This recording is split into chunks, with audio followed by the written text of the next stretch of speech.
In an extraordinary rebuke to the Duke of Sussex's corporate leadership, the chief executive officer of the Invictus Games recently resigned in a sensational blaze of controversy. Brian Stokes Mitchell, the veteran entertainment titan brought in to provide steadying guidance amid the sporting event's post-pandemic relaunch, abruptly exited stage left after Harry was awarded the prestigious Pat Tillman Award for Service, an honor Mitchell himself had been favored for by accomplished military observers. The shocking behind-the-scenes power struggle reportedly culminated at the award ceremony gala in Dusseldorf, Germany this past weekend. According to multiple insider accounts, Harry swept in with his trademark self-congratulatory grandstanding to accept the night's highest individual honor, the Tillman Award, recognizing unwavering perseverance and devotion to service members. But the surprising acknowledgement reportedly left Mitchell and his closest advisors visibly shaken and irate. You could just see it all over Brian's face, the seething, smoldering look of feeling completely disrespected on a level he never could have anticipated, recalled one Invictus organizing committee member speaking under condition of anonymity. He'd spent years embodying military valor and ethics through his earnest charity work, only to watch this preening, privileged pipsqueak get handed the community's highest symbolic decoration over his vastly superior record. It was like the final undeniable insult to everything he'd sacrificed and achieved through authentic grassroots commitments. Mitchell, the esteemed Tony Award winner who has dedicated decades advocating on behalf of wounded service members and their families, reportedly couldn't even force himself to remain seated and politely applaud when presenters announced Harry's name. Several witnesses recount the decorated chairman reacting with visible, unrestrained disgust before quickly storming out mid-ceremony as the oblivious Duke remained on stage delivering characteristically long-winded platitudes about prioritizing humility and honoring circles of compassion. You just knew right then that there was no way Brian was ever going to just swallow that naked overcorrection of a snub after giving up so much of his own thriving entertainment career to thanklessly oversee this whole lumbering enterprise, the same source somberly relayed. He didn't even have time to scream something cutting at Harry while escorted out, though all of us closest to him could sense 8 million different curses a real alpha veteran would have hurled at that preening Sussex simp if given one more second. Within 24 hours, Mitchell had tendered his resignation from the newly relaunched Invictus organization, a remarkably rapid implosion causing shockwaves throughout the global community supporting military veterans and their loved ones. His forceful letter of departure made abundantly clear the perceived grave insult of being passed over for Harry, an individual long accused by palace insiders of figuratively dressing up in military costumery through vain association while providing minimal sacrificial substance. To see such a sacrosanct honor bestowed upon a former commissioned officer for merely dressing up in camouflage following his grand birthright tour before prancing off to literal palaces, frankly, it symbolizes everything naive and ultimately disrespectful about fetishizing militarism in absence of true fortitude, Mitchell's scathing exit memorandum bluntly declared. For too long, we have indulged privileged voyeurs fetishizing ersatz honor without comprehending the demolishing toll of lasting battlefield scars. Real eternal sacrifice demands resilience through unyielding cardinal tests no wealthy royal dilettantes voluntarily experience. The strongly worded denunciation pulled no punches in accusing the Invictus brain trust of cynically elevating Harry as a thinly permissible vanity proxy to directly profit off meaningful veterans' trauma and societal atonement. Mitchell lamented how the Duke's overwrought profile leaches focus from truly heroic figures deserving long overdue national reverence without self-aggrandizing grandstanders parachuting into hallowed spaces as glorified mascots. In good conscience, I cannot remain even peripherally associated with an organization which so blithely salutes figurehead principle over substantive altruism through this wanton injustice of the Tillman Award, he continued. By this negligent abdication, you have negotiated credibility through profiteering from wound-share derivatives sacrificed upon a ceremonial buzzard's altar, merely virtue signaling your own insularity. The memorandum didn't stop there, however.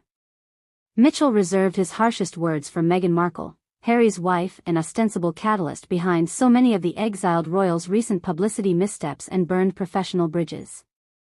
He accused the former cable starlet of taking credit for service achievements through symbiotic association, granting herself halos she failed to truly earn on the ground. But most damningly of all, Mitchell blasted the Duchess for pimping wokeness culture for monetizable poverty cred lacking meaningful accountability. The path Meghan put Harry on sees valor and sacrifice exclusively through a peacocking capitalist filter of navel-gazing self-valorization and fashionably stripped-down heroism at the expense of anyone else's truth, Mitchell's comprehensive takedown assessed. It's admirable they organize a service event instead of just jetting off for another private island. But hollow praxis through camera-ready talismans remains a soulless venerating substitute for overcompensating their own vacancies. The victims and families coping with veritably devastating unseen wounds deserve more than glorified rubble clearinghouses. The Broadway legend closed by accusing Harry and Meghan of entering an Invictus partnership of convenience to revitalize a failing vanity venture subsidizing their privileged status traipsing. He then expressed fear the perpetual royal barnacles could metastasize into an outright hostile corporate takeover if left unaddressed, instituting whimsical virtue-based reforms systematically suborning the project's original earnest integrity.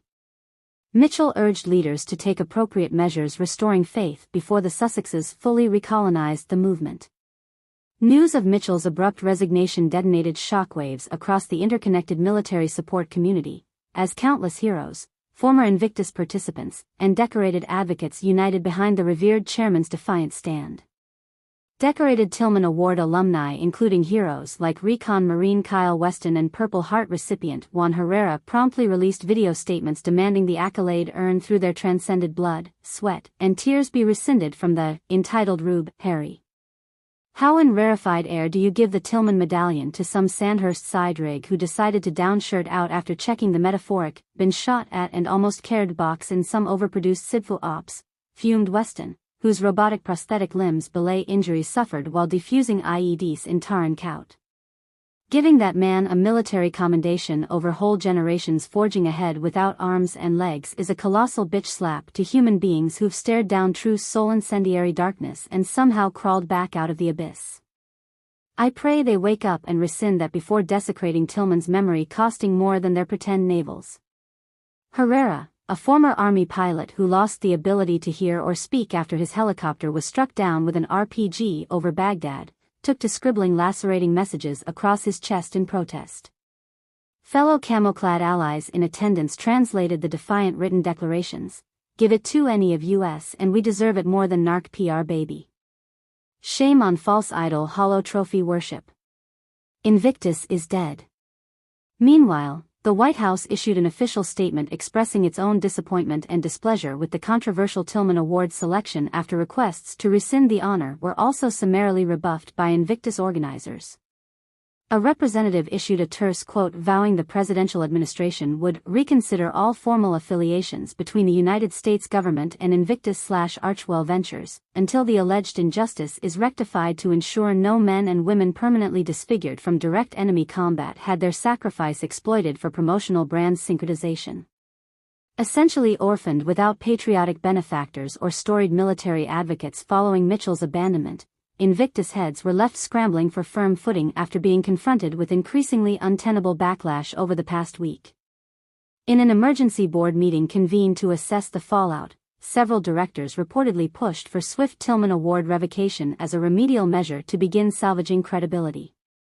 But one senior committee member alleged entropic forces within the nonprofit's orbit vehemently shot down all suggestions of stripping the honor from Prince Harry. They kept viciously scoff-shaming any rational damage control pathways that might privilege truth over protecting brands' successy and their overrated virtue signaling wank tours, they revealed under condition of anonymity.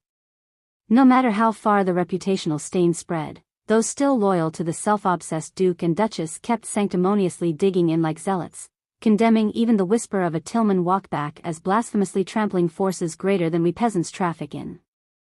As if Harry's mere presence alone somehow immunizes the entire organization from any accountability regardless of how many decorated heroes his insultingly bloated ego disrespects. But the insider did relate how tides may be gradually shifting behind closed doors, as even the most obstinate Markle/Mountbatten-Windsor sycophants begin losing their vice-like grip on steering Invictus' sullied public direction. In painstaking hushed tones, they divulged covert brainstorming sessions have recently commenced exploring pathways to cleanly extricate the non-profit from the Sussexes' spiritually draining, controversy-mired orbit altogether. We're hearing more spells can gaslight everyone into believing a shameless truth that Wisconsin boy Pat Tillman himself would rightfully bellow is just too damned swole to abide.